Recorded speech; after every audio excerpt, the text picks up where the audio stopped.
Halo pemirsa GPR TV dari Sabang sampai Merauke, dari Miangas hingga Pulau Rote. Bertemu lagi bersama saya Mona Zaridisa dalam program Kominfo Newsroom.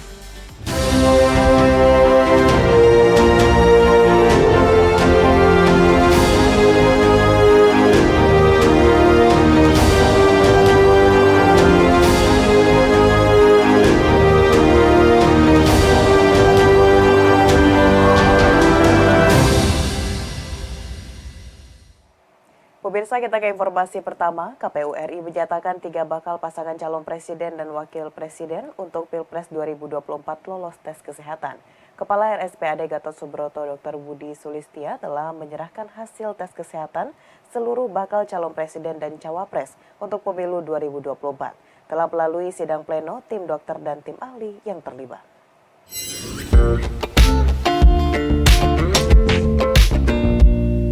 Komisi Pemilihan Umum Republik Indonesia menyebut hasil tes kesehatan 3 bakal pasangan calon presiden dan wakil presiden menunjukkan mereka semua mampu menjalani tugas sebagai presiden dan wakil presiden. Dalam tes kesehatan menyeluruh ini, para bakal pasangan calon diperiksa secara jasmani, rohani, dan bebas dari narkoba. Ketua KPU Hasyim Asyari mengatakan hal itu usai menerima berkas hasil tes kesehatan ketiga bakal pasangan capres dan cawapres dari Kepala Rumah Sakit Pusat Angkatan Darat Gatot Subroto, Letjen TNI Dr. Albertus Budi Sulistia di kantor KPU. Hasil pemeriksaan ini menurut Ketua KPU bukan untuk menyatakan para bakal paslon itu sehat atau tidak, tetapi menjelaskan 2 hal. Pertama, mampu atau tidak mampu secara kesehatan bakal calon untuk menjadi presiden dan wakil presiden. Kedua, terdapat atau tidak terdapat penyalahgunaan narkotika. Untuk hasil tes kesehatan bakal pasangan capres dan cawapres Anies Baswedan, Muhaimin Iskandar, bakal pasangan calon presiden dan wakil presiden Ganjar Pranowo Mahfud MD, bakal pasangan capres dan cawapres Prabowo Subianto Gibran Rakabuming Raka, tim dokter RSPAD Gatot Subroto menyimpulkan ketiganya mampu menjalankan tugas sebagai presiden dan wakil presiden, serta bebas dari penyalahgunaan narkoba. Hasil pemeriksaan kesehatan oleh tim pemeriksa yang disampaikan kepada KPU disimpulkan bahwa dua bakal pasangan calon presiden dan wakil presiden ini dinyatakan mampu untuk menjalankan tugas sebagai presiden dan wakil presiden. Demikian juga dinyatakan bebas dari penyalahgunaan narkoba. Kepala RSPAD Gatot Subroto Letjen TNI Dr. Albertus Budi Sulistia mengatakan, hasil pemeriksaan kesehatan tersebut sudah melalui hasil rapat sidang pleno dan dilakukan oleh tim pemeriksa yang profesional dan independen untuk menjadi bahan pertimbangan dan pelaksanaan pemilu 2024. Prinsipnya, seperti tadi disampaikan oleh Bapak Ketua KPU bahwa pemeriksaan ini tujuannya untuk menilai apakah bakal calon tersebut mampu atau tidak, serta bebas dari penyalahgunaan narkoba untuk dapat melaksanakan tugas sebagai presiden dan wakil presiden jika terpilih nantinya. Prinsipnya demikian. Menteri Perhubungan Budi Karya Sumadi pada hari ini melakukan peletakan batu pertama atau groundbreaking pembangunan LRT Jakarta fase 1B yang akan menghubungkan stasiun Velodrome dengan stasiun Manggarai. Dengan memiliki 5 stasiun baru, pembangunan LRT ini menjadi salah satu solusi untuk menurunkan polusi serta kemacetan di Jakarta.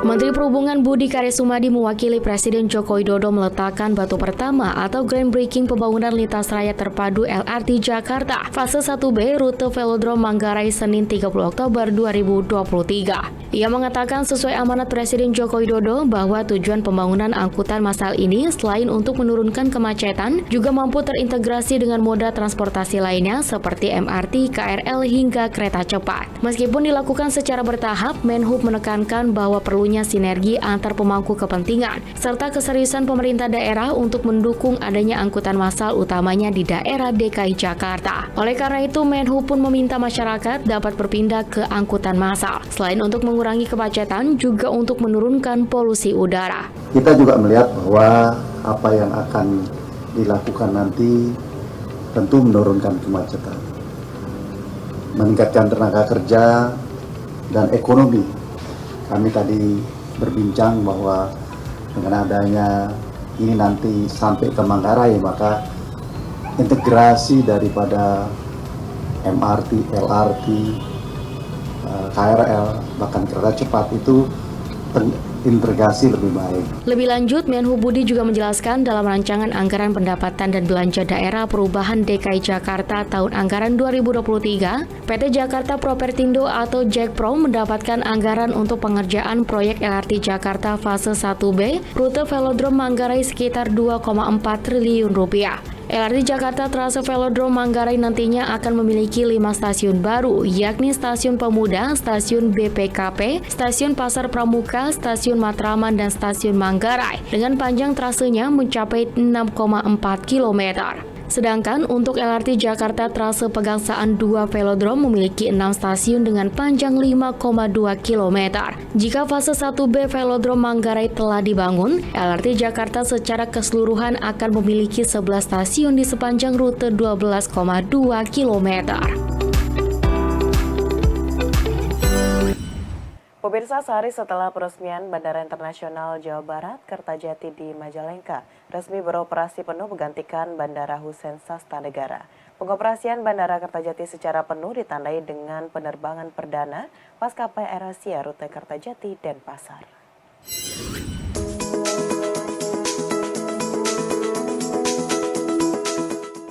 Pejabat Gubernur Jabar B. Mahmudin meninjau langsung pengoperasian Kertajati bersama Menteri Perhubungan Budi Karya Sumadi pada Minggu 29 Oktober 2023. Pada awal pengoperasian penuh ini, Bandara Kertajati melayani 7 rute penerbangan, yaitu ke Balikpapan, Banjarmasin, Batam, Denpasar, Makassar, Medan, dan Palembang, termasuk rute penerbangan mancanegara dari dan ke Kuala Lumpur, Malaysia.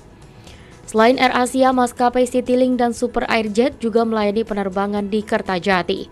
Dalam keterangan yang dikutip Antara, Menteri Budi mengatakan harga tiket pesawat di BIJB Kertajati cukup terjangkau, dikarenakan adanya pengaruh diskon landing fee untuk maskapai yang melayani penerbangan di bandara tersebut. Bandara Kertajati memiliki luas lahan sebesar 1.800 hektar dengan luas terminal penumpang 121.000 meter persegi.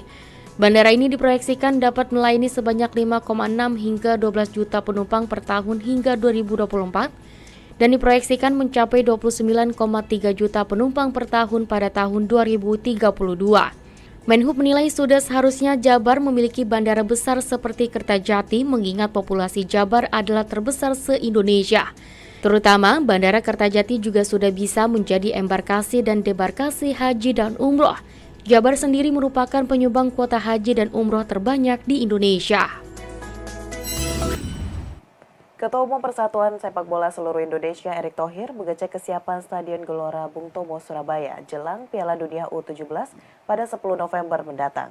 Erick optimis pembukaan Piala Dunia U17 di Gelora Bung Tomo Surabaya adalah yang terbaik di sepanjang sejarah dunia persepak bolaan dunia.